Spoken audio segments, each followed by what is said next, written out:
Let's start a podcast about our mental health. For no good reason why, let's call it Mind Cake. Hello everyone and welcome to another slice of Mind Cake. Mind Cake. With him, E. Crompton. And him. Paul Beeson. Hurrah. How you doing? I'm very well, thank you, Paul. How are you? Smashing. Living the dream, as always. Do you ever get your hair cut? Do you know what? I'm getting a haircut tomorrow, actually. I think so too. I'm surprised Gail hasn't had a word because it's starting to look, not the rest of you, just a bit like Chewbacca. Yeah, my hair's so thick, though. It doesn't just grow down the way. It kind of grows out the way. Out the way, yeah. Yeah, it's like a sort of Playmobil or Lego helmet. Helmet. Yeah, so I'm going to get a trim tomorrow. And your headphones are actually acting as a sort of an Alice band. Yeah, they're like suppressing the hair to my head. Mm-hmm. Imagine if you took your headphones off, it would be up to the singer. Boing. We just got to do a little before and after picture. I'll put that up on the socials. I think you should. I mean, and I can't say anything because my now 4-year-old daughter the other day called me Baldy. So I think I'm just taking out that. I'm just taking it out on you, Paul. That's fine. It's worth it. Yeah. It's worth it. Baldy. That cracked me up. We'll get into our usual waffle about what we've been up to and stuff after our interview this week. And it's with a lovely fella called Russell Trent. And Russell runs a sharing circle in his local area, which is Dorset, I want to say. Down in Dorsetshire. Yeah, that's your neck of the woods, right? Well, that's where the connection was because my mum saw something about it down in local Presh Lake. All right. Lee rather got wind of what Russell was doing. He was being interviewed on Radio Solent, which is like the BBC regional radio for the Dorset area. So we listened to him being interviewed and we thought what he was doing was fantastic. But he didn't have a lot of time to speak on the radio, so we thought we'd try and get him on to go into more detail about what he does. He was quite abruptly cut off on the radio interview, wasn't he? He was, yeah, just a bit. So we've given him slightly more rope. Yeah, so he's got a wider platform to speak from or about or whatever. I don't really know what that. On the home of waffle, folks. He's at home here. We haven't got tight schedules to keep. Exactly. So without further ado, here is Russell Trent.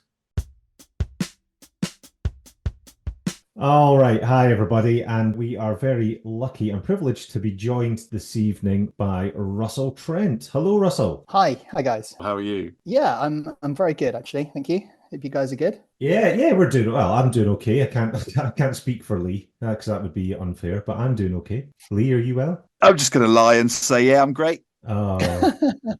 Yeah, fab. I've had a great day. Okay. Should we get into this later, Lee? Or... Yeah, we'll do it one of the bookends thing. Yeah. Okay. Now, Russell, I should probably start by saying not how I know you, but how I came to know of your existence. So sounds like a good place to start. It sounds like a good place. So I believe you're from, because I now live near Glasgow, but you are from my original neck of the woods. Are you down south somewhere? I'm very, very down south. Yeah, I live in Poole in Dorset. Right, that's where my mum. Well, that's where I used to live, where my mum lives. I think she heard of you and what you're doing, which is, will you tell us what you're doing and how it all came about? I've been a participant in a local men's sharing circle for about 2 years. A sharing circle, essentially, it's a circle formed by people. We leave our egos at the door. It's a non-judgmental space. It's not a space where we offer advice and opinion to people. It is a place for others to hold space for somebody that wants to talk out their pressures, anxieties, their worries, concerns, whatever it is that they're dealing with currently, and just need a place to do that kind of mental dump, that real unload kind of thing. The format generally is, you open the circle up and someone's free to talk, and they talk. You don't go round in a circle because, you know, that adds that additional pressure, and you're thinking, oh crap, you know, it's my go soon, you know, I'm next, I don't know how to say what I want to say, and I've been a participant for a sharing circle. I'm part of the All Us Men Brotherhood. They meet in Bournemouth once a month, and being part of that circle has been brilliant for me in terms of my mental health, and that place where you can just talk openly, honestly, you can be vulnerable, you can cry, whatever it is you need to do. You've got that strong circle of other men there that will hold that space for you. Last year, I got talking to a lovely lady called Kelly, who runs the Little Bear Woods Forest School up towards Ringwood. And actually, at the time, I was inquiring about doing some work with her at the Forest School because she was advertising and she needed some new people. But it turned out she didn't quite have enough hours to offer me for the kind of thing that I was looking at, because I was looking at doing a bit of a change work-wise. But she did say that she was also looking at starting a men's sharing circle, and would I be interested in coming along to it? So I said, oh, well, I'm actually part of a sharing circle, and I sort of did the backstory that I've just done with you guys. And she said, oh, okay, well then would you be interested in facilitating the sharing circle? So I was like, okay, wow. And I just thought, actually, yeah, you know what? Yeah, I think I could do that. Let's give that a try. And I thought, what's the worst that can happen? It's not for me, and we move on, and we find somebody else. But Yeah, the difference between them is that the All Us Men sharing circle is in a really nice building, a lovely studio. It's a really nice, cozy space. It's very lovely. But the one that I host is on the Little Bear Woods Forest School site. So it's out in the forest. We've got a large kind of parachute canopy thing that we've got, and we've got a fire pit and everything. So it's quite nice out there, but it's much further out, well into the forest, quite a remote location. that sounds fantastic. Yeah, absolutely. And, you know, there's a couple of different things there. You know, there's a little bit of a, you know, very naturalistic kind of draw out to the forest, you know, get back to nature, all that kind of stuff. And it's got some of those additional selling points. We advertised it. We did a sort of soft advertisement for the first circle in December. And actually, I relied a little bit on some of my brothers from the All Us Men circle. And the first one in December was a bit of a trial run, largely made up of people who knew what a circle was and attended the circle that I participate in as well. And it was lovely, really nice. It was a little bit different. I got to facilitate. Johnny was there. He's the facilitator for All Us Men. Fantastic guy, really a lot of love for him and everything that he does in that circle. It was great to be able to hold space for him as a facilitator as well. So I really enjoyed that. And then Christmas went by and all the rest of it. And we got into January and I thought, oh crap, we've got another one coming up quite soon. I better start advertising this.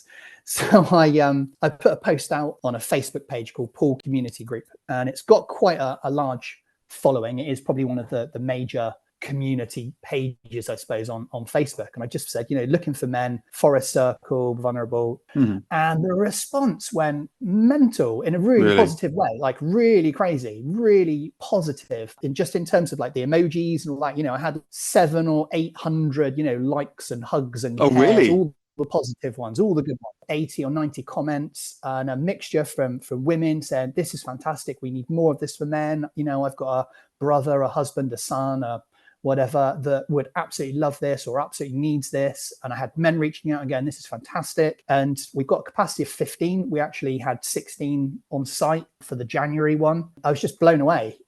The January one was almost entirely made up of people who actually had no idea about sharing circles, had never been to one. There were a couple of the guys from All Us Men, but the vast majority were not. And just kind of wanted somewhere, were drawn out to the nature part of it predominantly, sort of sat everybody down and we got settled. And I said, okay, you know, look, we will go round in a circle initially, but all I'm looking for is a name, just a hello and a name. And that's all you need to say. And if you don't even want to say that for now, and you just want to watch and whatever, absolutely fine. And we got 2 or 3 people into doing the introductions. And then, you know, there's one guy and he just said, sorry, he said, I don't think I can wait. I need to share. And he unloaded. It just changed. You could kind of feel all of those barriers coming down off of everybody. Like I just felt everybody was like, oh, wow, that's kind of, that was amazing. And we held that space for that person. They talked then at the end of it, just to kind of add some weight to what that person says and sort of some respect there.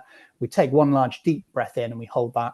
and then a deep noisy breath out as well. And then sort of went on to the next person. And the introductions probably took about 40 minutes, because once that first person spoke, then kind of everybody wanted to speak, really. We just sort of then opened the circle up. We went round. It was amazing. The number of men who had never met these other guys before, completely new to them, that idea of just talking about these problems of all different natures as well. Some of them just those usual work and life balance pressures, some of them around addiction and such like, others to do with actual mental health of either themselves or people they're carers for, all those kinds of things. A real variety of different lives with different pressures. That's fantastic. And I guess, how did that feel for you, going from somebody in the circle to facilitate? Because presumably you're not, sharing, you are the mediator. We do. Right. Okay. No, so the facilitator does get to share as well, actually. Right. And we try and make a point of that when we're in the circle. Everybody can speak. Sometimes there's that good opportunity. You have that quiet period where actually it goes a bit silent and there's a few people left and you're not quite sure. You say, okay, actually, I'm going to say something now. And then, you just find that sort of moment that works, that you can talk as well. The majority of it, it was so good being able to hold space for those guys and just being able to gently nudge people along without giving specific pressure to a person. There's no like, oh, you haven't spoken yet or anything like that. We're going through a little bit of a quiet period now. We're going to sit for a little while. We'll have some silence. We'll just watch the fire. We can also think about positive aspects of our lives. We can give gratitude, and we encourage to talk about the positive things and the wins as well. And you just sort of change the direction a little bit, just kind of getting a feeling really of where the circle's at. Is that enough? Is there another person that wants to speak? I think that person might want to. I'm going to give them an extra couple of minutes, that kind of thing. After that sort of first round, I suppose, where we were still kind of doing the introductions, but it went a lot deeper than I was expecting. I said, okay, well, so why don't we just take a little break now, and we'll all just stand up and we'll fill up our cups or our flasks, or we'll get a drink or whatever. We'll sit back down in sort of 5 minutes or so. So everybody kind of broke off into little groups, which you tend to do in a situation like that. And we all sort of did some briefing, closer introductions, I suppose. I said, okay, everybody, I really got to feel that there were more people that wanted to speak. So let's reform this circle now. Let's settle back down into the circle, and we'll open that circle back up, and we'll sit and we'll enjoy the fire and enjoy the peace, not the peace, but enjoy the space. And if anybody wants to speak, the circle is open and they can. And that's exactly what happened. So another person opened up, and then it carried on from there. We set aside 2 hours. So it starts at 7. Goes on to 9. And I think actually we talked until, I think it was about 9:30, I think, by the time we kind of properly sort of finished and said, okay, I think everybody has spoken now that wants to. Thank you, everybody. If nobody else wants or has anything else to say, we can close the circle. And we went home. That's amazing, though, because it sounds like you say, you've got a huge demand, but at the same time, there must be a tipping point, because like you say, if you've got 16 people and it's taken you 40 minutes to do the introductions, and like you say, from those 16 people, you couldn't maybe have it much more. Well, you couldn't have it more than that, because unless you were going to time limit people, because otherwise you just physically couldn't get around everybody.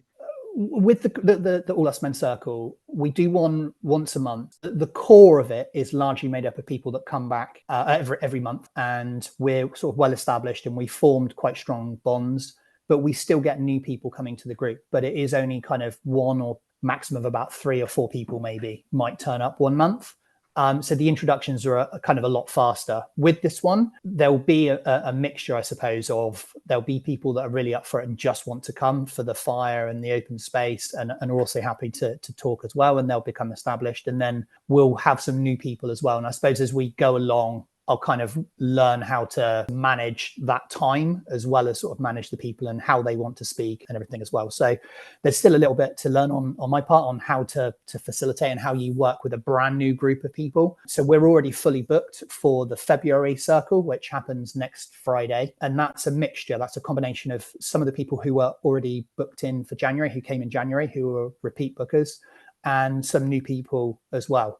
So we'll have a few people there that are now familiar with the setup, and then there'll be a few new people. And then as we go on and on and on, we'll see what the dynamics are for the circle. The last circle for All Us Men, I think we had 17 or 18, I think it was. And, we got around that in probably, again, just over 2 hours. I think that was like 2.5 hours or something like that. I was going to say how many are in the Bournemouth yeah. one, so it's the same sort of numbers. It's roughly the same number, and it's about sort of 15, 16 people, I think, each month as well. But like I said, a lot of them are a core group of people that come back every month, plus a few new people as well. There's not so much silence, not so much maybe resistance to speaking. A lot of the guys that do come along kind of either know what they want to say, or sort of when the space hits, when the time is right, they'll talk, and it will come a lot easier, I suppose. So yeah, that was different. That was quite interesting, starting with a brand new group of people that had not had any experience with that sort of sharing before. You know, one of the guys there said, you know, as they were talking, the first thing they said was, "Is it okay if I cry?" I'm like, yeah, absolutely it is. You know, this is a place for you to be vulnerable without judgment. We've left our egos at the door. You are here, or we're here to hold that space for you, and you do what you need to do for you to be able to talk through those problems. There might just not be those other places for people to do that. It's listening, but it's making that person feel like they've been heard as well. The thing that really strikes me about it is this the sort of the non-judgmental kind of side to it, where you can be part of that shared experience, but you don't have to talk if you don't want to. You don't feel that pressure to have to open up, because it might take someone a couple of sessions to feel comfortable enough to start sharing. Something that put me off going to like a counselling session in the past was that one-on-one thing. It's like, I'm going to have to open up.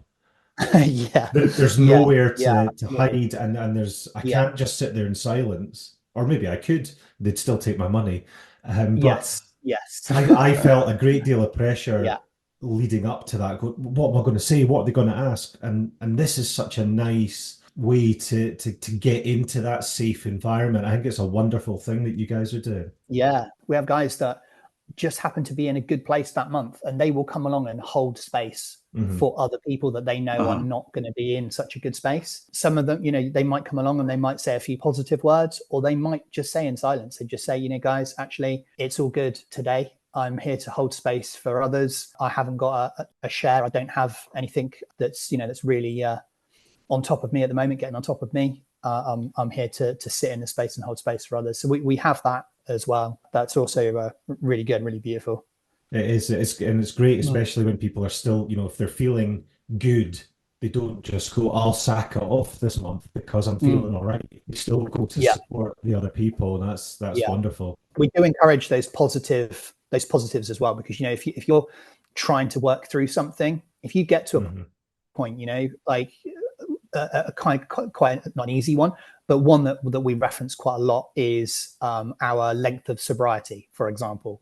You know, there's stuff like that, and people, especially in the early stages, you know, 2 weeks is a big deal for somebody, you know, who is dealing with an addiction of some kind, or drinking, whatever it might be, and just say, you know, I haven't done X for 2 weeks. And being able to say that, and then, you know, we will give a clap, or a, you know, something like along those lines, you know, positive reinforcement there to show a job well done. You know, those things are important as well. Oh, totally. And the other thing as well is that you're going to have, you know, in one group of guys, everybody is coming with a different story, a different problem, a different situation. There's something quite nice about sharing experiences that you maybe haven't experienced yourself as well. And here you've got people from all sorts of different walks of life going through different things, and just being able to share all those different experiences must be really interesting, but, you know, life affirming at the same time.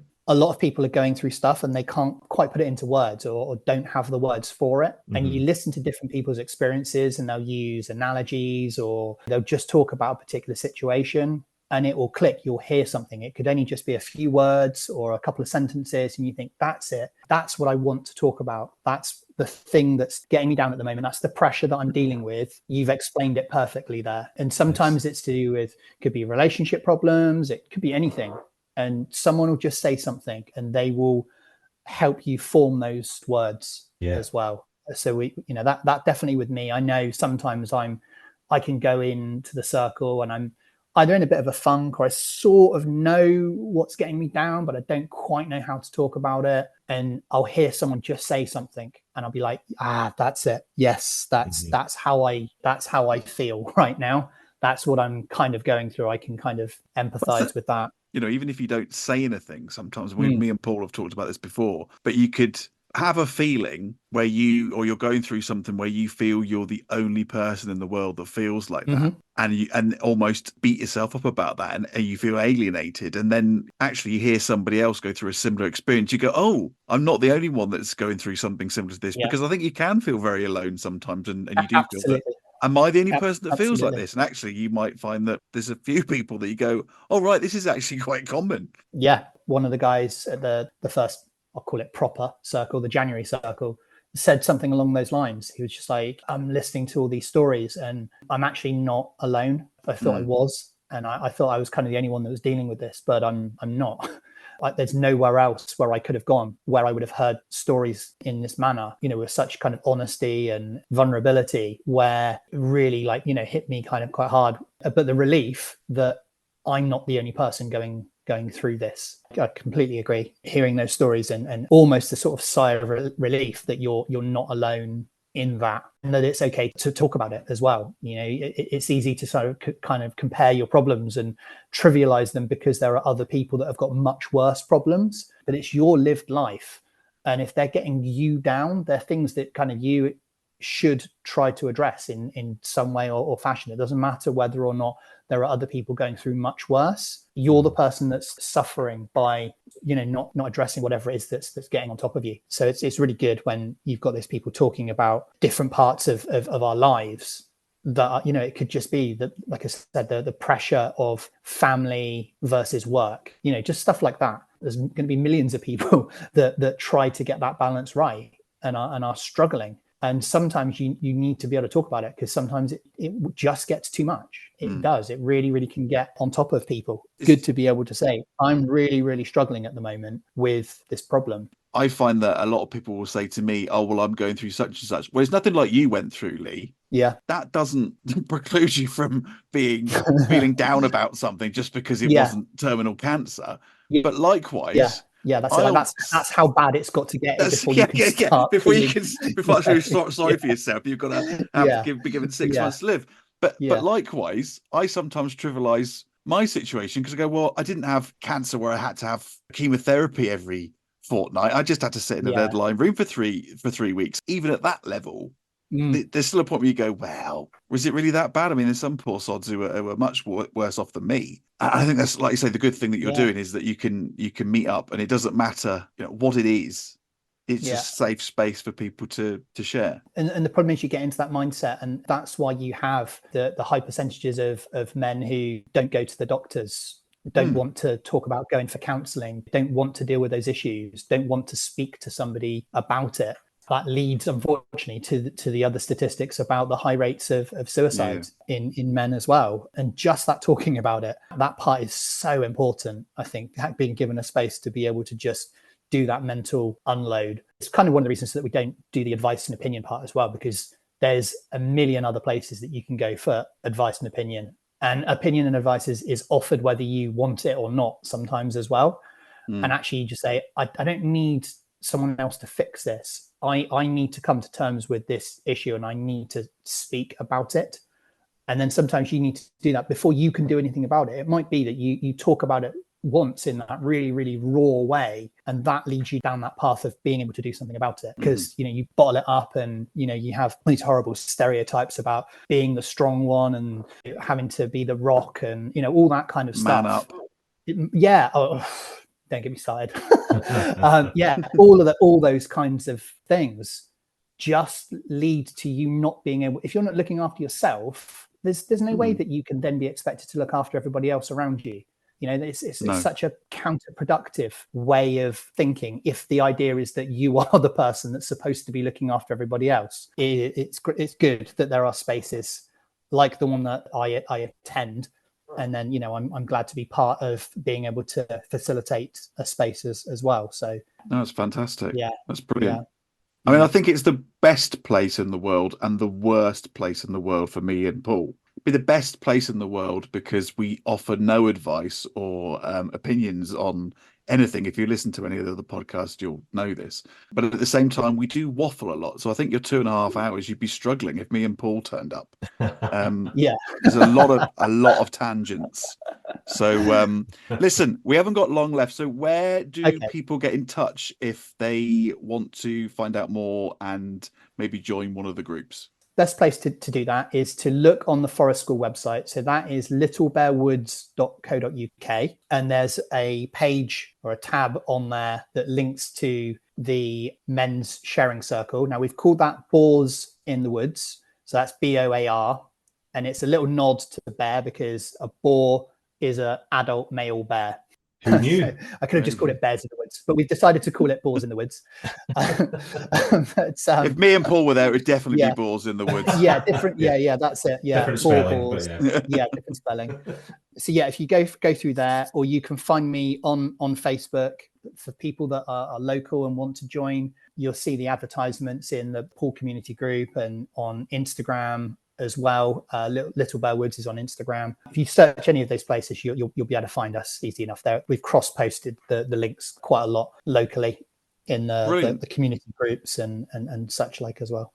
And there must be, like you say, there must be places, obviously we're up in Scotland, but there must be places all over the show that do similar things. So it might be something that we look into, Paul, in terms of where these places are, because I think it is important that men talk about their feelings. Well, everybody talks about their feelings, but absolutely. I think men particularly have a habit of bottling things up. Maybe there's a few places that actually reached out whilst that post in January was going crazy. I had other people that run either men's walking groups or another sharing circle, and also an organisation in Blandford in Dorset called Horse Serenity, and they do horse therapy. So people go along and spend time around horses, and that's supposed to be really good. But they do sharing circles, and they've had great success with the women sharing circles, but haven't quite got the men sharing circles off the ground. So I'm hoping to do some kind of collaboration with them and possibly take some of the guys up there and do some time with horses. And then you sit with horses and like animals. And, it's the same as with dogs. They're non-judgmental. You can spend your time, you can talk to your animal. I know people do, and you can spend that time and you can talk out your problem, and they're not there to offer advice or opinion. But then you have the sharing circle afterwards, and it's out in the paddock and there's a fire, and then you talk about that experience, and it kind of puts a little spin on the conversation, and it sort of opens that circle up in a way where you wouldn't necessarily realize that you were talking too much about yourself. So we've been talking about that, but I encouraged all of the people that reached out, and I said, post your link on my page on that Facebook comment that I posted, because it's going crazy at the moment. I haven't got space for everybody. It is a little way out. Not everyone's going to be able to access it. A lot of the other groups are in sort of central Bournemouth, in Poole, whatever. Fine. It's not my own website. I'm posting on a community page, and I've created a post that's gone a bit crazy and it's getting loads of attention. Jump in and take some of that, because I'm not going to be able to satisfy everybody with the offering. So demand is going to outstrip is that what you can provide. We've sold out for February 12th, so that's next Monday. So I've actually done a second circle in February for the 26th, I think it is, the Monday that's on around the 25th or 26th. I think it's 26th. We've already got about 5 people, I think, booked in for that one. I need to come to terms with the fact that it's not going to be fully booked every single time I release it. And I've kind of got those expectations to set for myself as well around what I consider to be a success or a failure or whatever. I need to sort of get my head around that and go, it's not going to be fully booked every time you do this. Don't start getting despondent because there will be months or a day where you post it where there's not as many people come. That's absolutely fine. It's just a mindset that I need to work on for myself as well. Yeah, myself and Lee always said doing this podcast, even if a couple of people listen and they get something out of it, then we've kind of done our jobs. And we're almost out of time. Russell, the first time that myself and Lee listened to you speak really passionately about the work that you do was on a local radio station. You asked the host if you could do a couple of shout outs, and he basically cut you off and said no. So while you've got a minute and a half. You've got a minute and a half. If you want to give those shout outs that you couldn't do on the radio, Russell, now is your chance. Shout outs to my family, my wife Laura, and our children Eli and Darcy. A big shout out, and I've spoken about them already quite a lot, but my All Us Men brothers, especially Johnny. Also, the sea dipping group that I am part of, which is the Blue Tits of Poole and Bournemouth. and the fabulous ladies that make up that group come along, do some sea dipping. There's always great cake afterwards. And my last shout out, of course, is to Kelly, who runs the Little Bellwoods Forest School as well. Also worth checking out. Fantastic educational setting, out in the woods, learning, out in nature. It's a brilliant opportunity to take your kids. I'm taking Darcy out there on Wednesday for their preschool session in the morning as well. So I'm looking forward to getting out in the daytime and spending some time out in the woods with my daughter. Wonderful. Fantastic. Russell, thank you so much. Thank you. It's been brilliant. Boom, boom, butch. So what did you think of a circle that shares, Paul? I think it's brilliant. For me, partly the being part of nature thing I think is great. I mean, we've spoken about that at length on a few different podcasts about getting out and about and into nature to kind of help your mental health and sort of the reconnection with nature.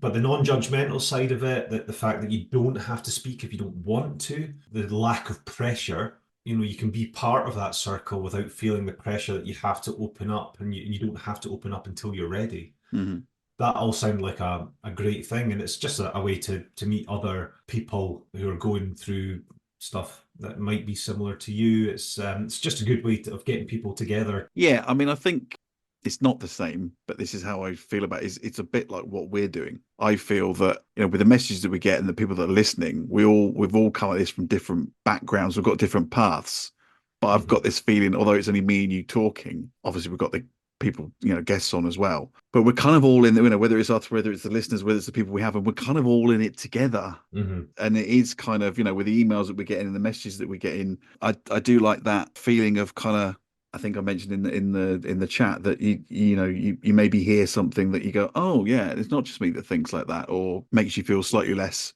isolated than maybe you did beforehand. So no, like I say, I think that's one thing that I want to get across from the sharing circle and from this podcast is like we are all in it together and just trying to find our way through this crazy life. When I was struggling with depression a few years ago and I sort of opened up to my friendship group about it, the lads were all really great with me and very supportive, but they didn't get where I was coming from. There was sympathy, but it wasn't empathy. They were very sympathetic and supportive and would do anything to try and help me, but they couldn't empathize with it because they'd never been there. There's only so much empathy you can give unless you've kind of experienced that yourself. Yeah. So going to somewhere like this, you get that empathy because everybody there is either going through something or has experience of going through something. Like you say, that the fact that you go to the middle of the woods and there's 15 other guys in a circle, you can go, everybody here gets what is happening to me. There's something really special about that. Or you could just be a right nosy bugger. Oh, potentially, yeah. Hello, my name's Elmo, and I haven't actually got any problems. I just want to listen to everybody else's. So yeah, it was great, and Russell's an interesting fella, and he had a lot of great stuff to say. It was an interesting chat for sure.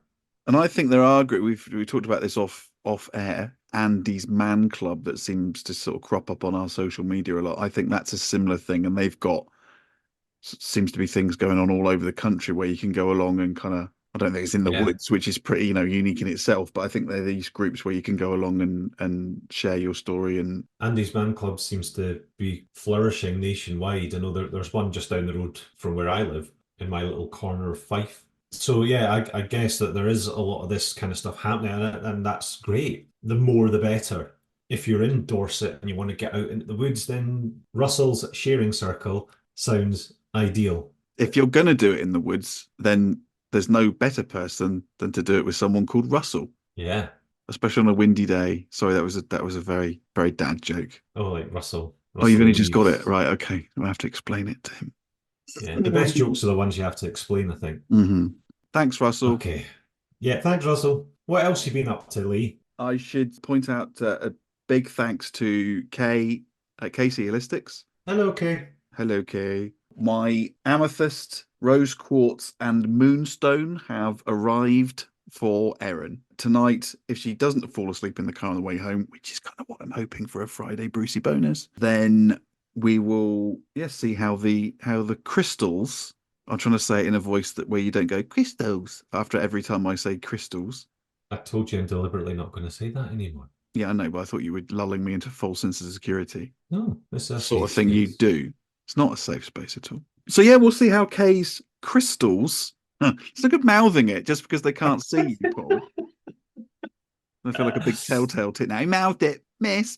He mouthed it. So there's that. So there's crystals. There's all sorts of stuff going on. Reiki. Oh, you had some Reiki? I had some Reiki. Yeah, not the. Is that the? What's the drink? Sake. Sake, is it?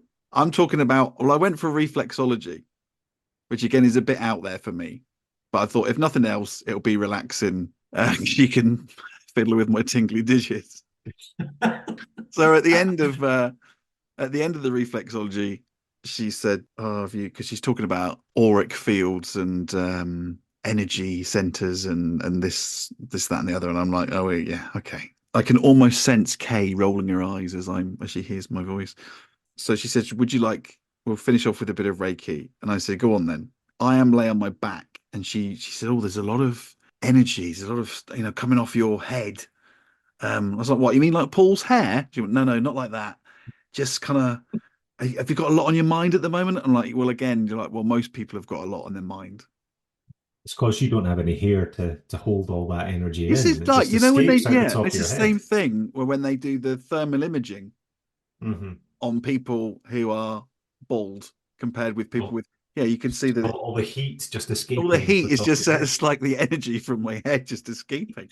So I thought, so well, there we go. That's just, you could, a lot of people have got a lot on their mind. So yeah, it's not unique to me. So she cups my head in her hands, my head, Paul, after a couple of minutes, and she starts, I would say, gently oscillating her hands. So I can Oh, yeah. feel a bit of movement on the back of my head. After a couple of minutes, I can feel this, and she's not touching my neck. I can feel all this heat kind of going down my neck and across my shoulders to the point where it's not painful, but it's quite uncomfortable. I kind of wanted it to stop. So she did it for about 10 minutes. I'm like, it's not very, I wouldn't say I'm enjoying this very much. It's a bit. It wasn't like a relaxing No, it was like kind of almost, experience. I wanted to kind of fidget and just like, because I could feel this heat and this oscillating. And so we finished and she said, "How was that? How did that make you feel?" And I thought, right, I'm not falling into this. "How was I supposed to feel?" says I. "Well, I don't know. You might have felt nothing. You might have felt hot. You might have felt cold." And I said, "Well, I felt hot." She said, "Oh, yeah. Oh, if you feel hot, that's all the energy wanting to escape from your head chakra or whatever." I don't know. She's explaining all this. I was like, "Yeah, it could be energy and sort of weird forces, or it could be because you were jiggling my head and it's done something to my neck muscles." And she said, "What do you mean?" I said, "Well, when you're moving your hands." She said, "I wasn't moving my hands." I thought, well, that's convenient, right? Because I can't see whether you're moving your hands or not because it's at the back of my head. What? Oh, wait, it gets better. So I said, she said, "I wasn't moving my hands." And because she must have seen the skeptical look on my face. She said, "Close your eyes again." So I closed my eyes and she put one hand on my shoulder and she put one hand on my hip. Lightly placed her hands on my shoulder and hip. Did you do the cha-cha-cha? This week on Strictly Come Dancing. And as I'm laying there with my eyes closed, I went, "Yeah, that's it." Like that. I said, "I can feel your hand like just moving on my shoulder." And she says, "Open your eyes." I opened my eyes and her hand wasn't moving. Oh my goodness me. So when you looked at her hand and it wasn't moving, did you still feel the sensation that there was movement there? Yeah. That's mad.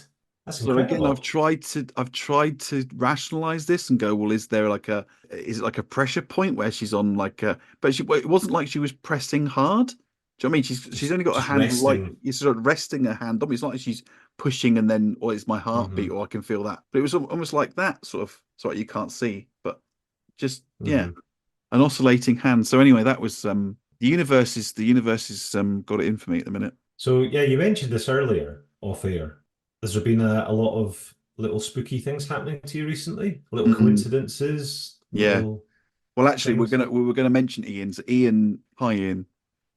Oh, hi, Ian. Ian Yes, McNabb, our Ian McNabb. number one email correspondent. Yes, he sent a very nice email with a He stage by did. stage, picture by picture, how he made a Victoria sponge.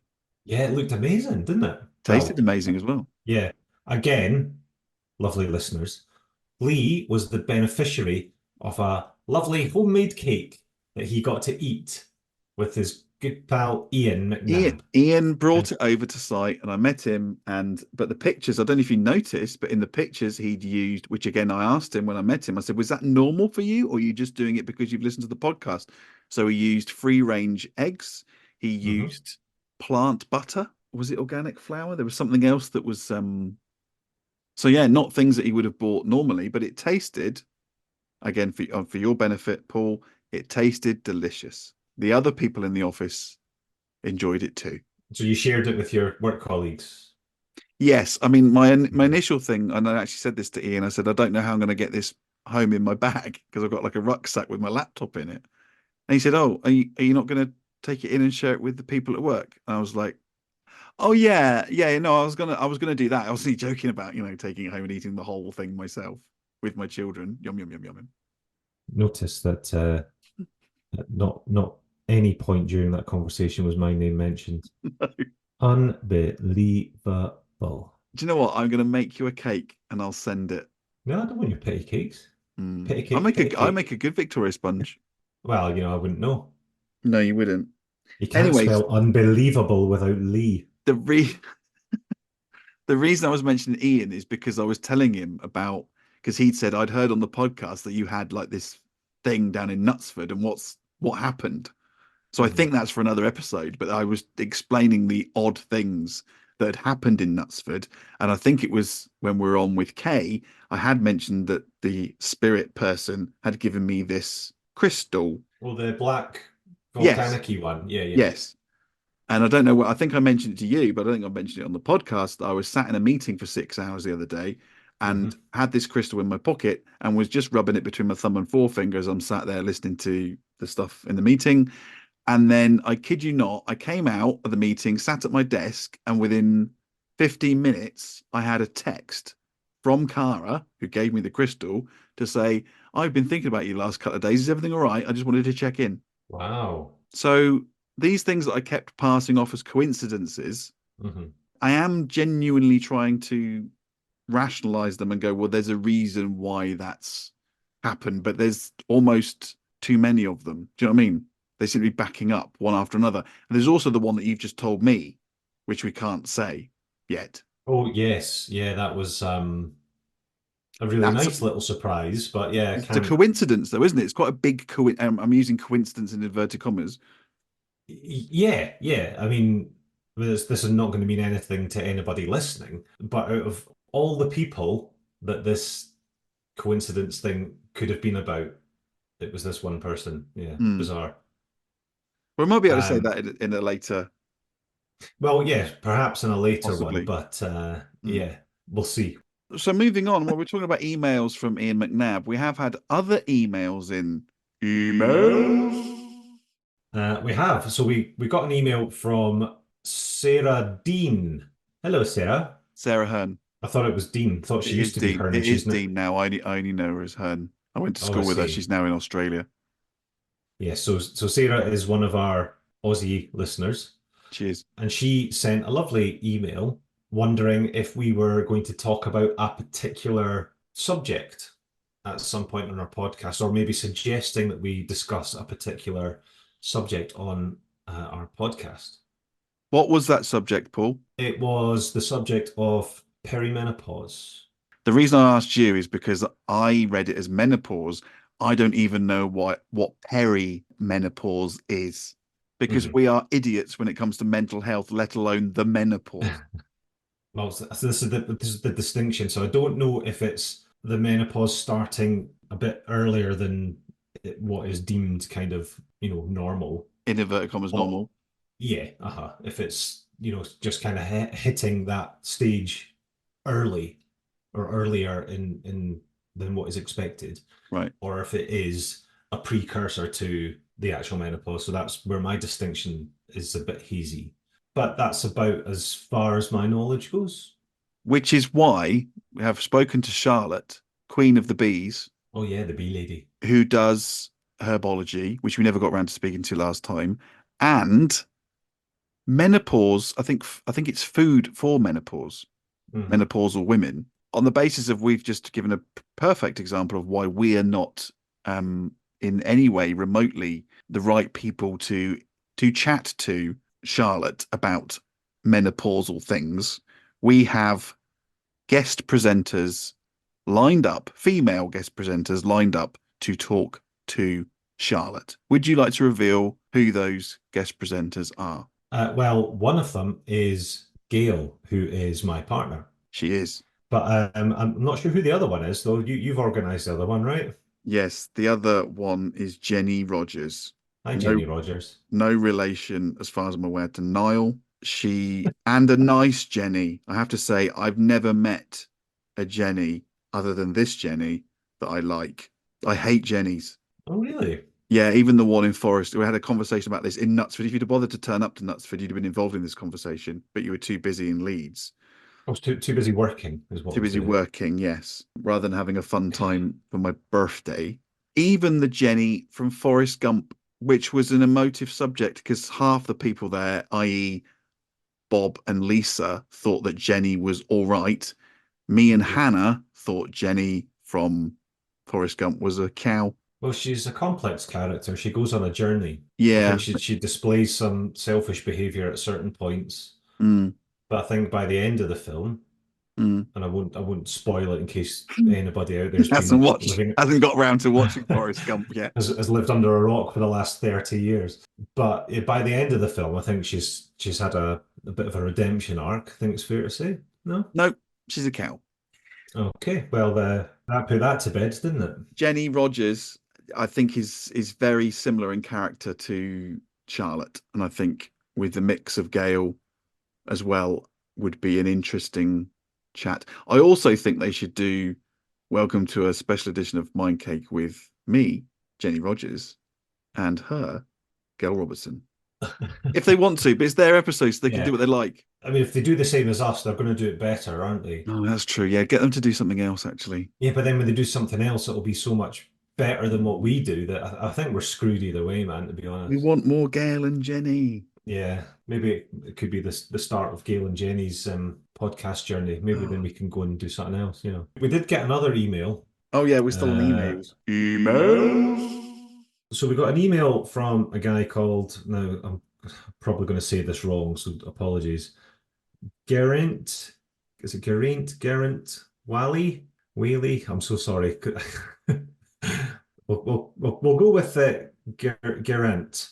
Yes, I think for it's now. Welsh, yes. Yes. So apologies if I'm saying that wrong. But thank you for emailing in. Hello, Lee. Hi. Just you, not me. So hello, Lee. Listening to the episode on New Year's resolutions, I just wanted to say I totally disagree with the advice. 10,000 steps is very achievable, but not if you regard it as a choice. You don't get up each day and choose work or eating, do you?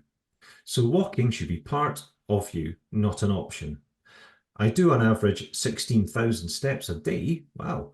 And some days I don't want to, but I just do it because I have to. I make it as important as work in my life. Good stuff has come out of this, including weight loss, which in itself should never be a target. If you want to lose weight, eat less and move more. It will happen. That's all I wanted to say, but it is important. So thanks for your email, Garrett. 16,000 steps a day, that's impressive. That's a lot. That is a lot. And I think before we sort of get into the email proper, I think the first thing we need to do is to just caveat, we don't offer advice. I think that's quite important. Like we're not professional in any sense of the word, but we're certainly not healthcare professionals. So anything that we talk about and discuss and mention on the podcast is our opinions and kind of what we think. Yeah, for example, not everyone will think that all Jennies are dicks. Exactly. I don't think I know a bad Jenny, actually, come to think of it. So I'm on the other That's end. where our opinions differ already. You know, I think it's amazing that Geraint does 16,000 steps a day and he approaches it it's not about wanting to do it. It's I have to do it. And that's the mindset that he's got, which gets him out the door every day, gets him walking a huge number of steps. And he obviously feels the benefit of that. I mean, and that's wonderful, but let's just caveat the fact that we don't ever offer advice, and perhaps we should put a disclaimer in our podcast, Lee, just to make sure that people don't ever confuse our waffle with legitimate with actual healthcare facts. advice. Yeah. Yeah. I'll get Izzy to do a little something. Oh yeah, that'd be great. Oh, that'd be amazing. Yeah. Again, somebody else who can nail the introductions to our podcast better than we can. We'd just be handing on the baton one day, Paul, to people more incompetent, less incompetent than ourselves. Less incompetent, yeah. Less incompetent than ourselves. But I mean, I think it goes back to what my own opinion is, that I don't necessarily agree with that. I think I go back to what Jan was saying, in that it's a towards move. It sounds like that's a towards move for Geraint. And if he wants to do 10,000, 16,000 steps a day, that's great. Some people might go, well, I have to get up every morning. I feel that I have to get up in the morning and do 20 lessons of the pool. I couldn't possibly do 20 minutes length of the pool and do 16,000 steps a day. So it's, what works for one person maybe doesn't work for somebody else. I mean, you said last time that, you're not the sort of person who gets up. That's not you. Who gets up at 5 o'clock in the morning to do whatever it is, whether that's an aerobic session. I'd love to see you. Anything. I'd love to see you in a pair of leg warmers. Nothing else. Oh God. Yeah, there's an image for you. Yeah. So anyway, a little bit of sick just came up. So Geraint, thanks for your email. And like we say, any kind of feedback and stuff is always appreciated. He's got a valid point, but at the same time, let's just be absolutely clear. We're not giving people advice here. We're just talking shit. Shooting the shit. Yeah, basically. Talking shit, and sometimes about mental health. Sometimes, occasionally. But yeah, it's good. The emails are starting to fly in. That's 3 in the last week. That's amazing. That's more than the spam that we've... For the first week, the actual emails have outweighed the spam. Yeah, indeed. Now, I want to take us back a couple of episodes. I want an update on Ice Bath Gate. Where are we with the plunge pool thing? Oh, it gets so good. So, where were we up to? The fact that I was waiting for the third ice bath. Yeah. We were toying with the idea of giving an ice bath away as a competition gift. Yes, well, if the third one arrived. I don't think it's not going to arrive. So the first one was supposed to be mine. They just added in a sauna. Yes. And the second one was my second order. I had arranged with a parcel company, after much to and fro as to why I wanted to send it back and what have you. They agreed that I could send it back. So they gave me the address, and it's cost me £12 to send it back to the depot, or back to where it came from. Having waited in 3 times with the email, so every time it must be a different barcode. So I waited in the first time, your parcel will be picked up between 12 and 4 this afternoon or whatever. They didn't come. So then I arranged it for them to come. The soonest they could come was 2 days later. So I had to take that label off, put a new label on, different barcode. So they turned up on the Saturday, which was the next day when I wasn't here. Then didn't turn up on the Sunday. So I rearranged it again, and they didn't turn up again. So they didn't turn up 3 times, at which point I've gone, sod this for a game of soldiers. I will just take it to the post office myself. Then it's done. So I had to get another label, email the company to say that this is the tracking number. It's on its way. I think it was 2 days later, I had an email from the parcel company to say that the ice pod company had refused delivery, and it was on its way back to me. Really? Yeah. Outrageous. So it's still sat in. So it's cost me, on top of the 140 odd quid that I've spent on an ice bath that I don't want, and a mat and the trays, it's now cost me another 12 quid, I think, for the postage, for it to basically be sent to London and then from London back to me, and it's still sat in my hall. So you paid 12 quid to have your ice pod posted back to you? Posted back to me, no refund. Yes, that's correct, Paul. I have had an email. So there's been a lot of back and forth on the email, me going, basically, are you taking the piss? I have now sent it back, and you've sent it back to me. So, oh, well, sorry to hear. And they always start each email. Sorry to hear with any inconvenience caused. Have you got the tracking number? Yes, yes, I've got the tracking number of the parcel that you've returned. It was in my previous email to you. Oh, right. And then, like 3 days later, you go, sorry to hear for any inconvenience caused. Oh, they wanted the copy of the email to them to prove that I'd sent them an email to say it's on its way and this is the tracking number. So there's still been a lot of back and forth. Anyway, I've just literally had an email this afternoon to say, hi there, Lee. Thanks for reaching out several hundred times. I just forwarded this to the team here. You should receive your refund in 5 to 10 days. Woo! Yeah, so no, Paul, I'm not doing a woohoo. Have you not Okay. listened to the rest of the previous story? That if you think that's actually going to happen, am I actually going to have a refund in 5 to 10 days after everything else that's happened? I am not counting my chickens just yet, but that is the latest, allegedly what is happening in iPod Gate. And they did actually say the other day, don't send it back again, as you've already tried to send it once. So there is a possibility that we can still give the other ice bath away as a prize. Woohoo! Let's wait for the refund before I can then I go. just think you have to be a bit more positively, quite frankly. Yeah, that's very true. You're choosing to behave negatively And and that's react negatively to the situation. Some more negativity then happens. So then I don't get my refund because I'm thinking Yeah. negatively about that. Put some positive vibes out there, man. I You will get that refund, and then you'll get to keep the ice bath. It's all good. just need to rub me crystals. Whatever gets you through the night, man. Before we get into housekeeping, we've hit double digits, man. This is episode number 10. We have hit double digits. Who'd have thought we'd get this far? I didn't, if I'm perfectly honest. Some of you might be thinking that's 9 episodes too many. Well, the first one was rotten, really. In your head, is what we've done what you thought we were going to be doing 10 episodes ago, or has it evolved? It's become its own little thing. I think when we sat down and went, right, let's do this, it's now just become something completely different to what we'd originally thought. But it's become something really nice. It's become its own little entity. And I think some of the ideas that we had about, the kind of features that we wanted to do and the things we wanted to do, we can still get to those things. You mean like challenges? We haven't done any ice water. We haven't done, well, you did the 10,000 steps. I didn't bother my ass. Yeah, but we were going to make the challenges a bit more of a thing, and we were going to maybe try out. I mean, I know you've got your crystals and you've tried some Reiki and some reflexology and things like that. Well, actually, maybe it's me who needs to get off. It's you. I've been baking my own bread with organic flour. Yeah. Ian's been making his cakes with his veggie butter. Yeah, I actually don't know what to do. No, you did the 10,000 steps. That's easy. Yeah, but no, it's good. I think it's going well. I certainly enjoyed doing it. I like doing it, even if nobody listens. There are people out there who seem to like what we do, so we're going to keep going. How many do you think we'll get to? Oh, do you think we'll get to triple digits? No. Do you think we'll get to tingly digits?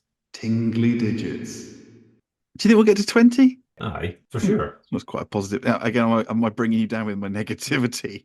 Yeah, my neck's starting to hurt again. Every week. This is 10. Here's to 20. There you go. How about that? Here's to the next 10. Eh? Here's to another 10. Have we got another 10 in us? Yeah, surely. We'll think. We'll just get Dr. Jan back on. Dr. Jan for another 9 episodes. Well, thanks for listening, everybody. Now, just before we go, Pieces housekeeping. Oh, how very lovely. you know the drill by now.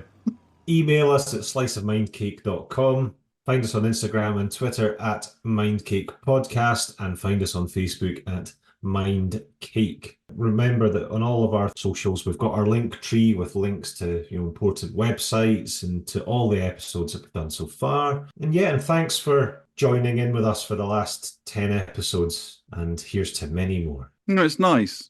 I think it's our own sharing space where we can share. Not so much a circle as a reach around or something. I don't know. A reach around?